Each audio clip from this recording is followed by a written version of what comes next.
Waziri wa michezo na vijana Salim Mvurya amesifia uongozi wa Rais William Ruto akisema umetambua umuhimu wa waumini wa dini ya Kiislamu kwa kuwachagua katika nyadhifa kuu mbalimbali serikalini.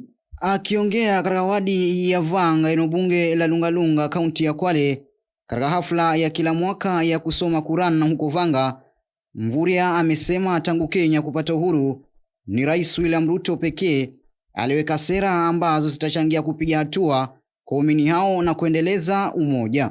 Lakini hii ndiyo serikali ambayo kwa waziwazi, kwa mfano, imeweza kuwajali Waislamu, imeweza kuwajali watu wa Kwale, imeweza kuwajali watu wa Pwani.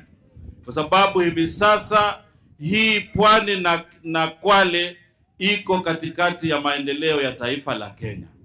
Wakati huo huo, Waziri Mvurya amesema Rais William Ruto ametatua changamoto ambazo Waislamu walikuwa wakizipata wanapokwenda kutekeleza ibada za hija na umra kwa kufungua kituo maalum katika mji wa Maka ili kurahisisha kupata huduma hizo. Kwa wale ambao husafiri kwenda umra, kwenda kuhiji, zamani kulikuwa na shida kwa sababu maofisi yalikuwa kule Riyadh na Jeddah.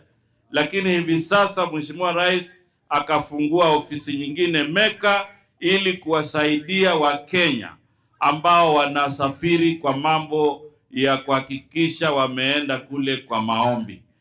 Naye mwenyekiti wa kamati andalizi Mohamed Fadhil amewashukuru wale wote waliofanikisha hafla hiyo na kuwataka wanajamii kukumbatia harakati kama hizo ili kujenga mustakabali mwema wa kizazi cha baadaye. Nikiripotia runinga ya Al Hajr TV kutoka eneo la Vanga, kaunti ya Kwale, mimi ni Abdurrahman Toya.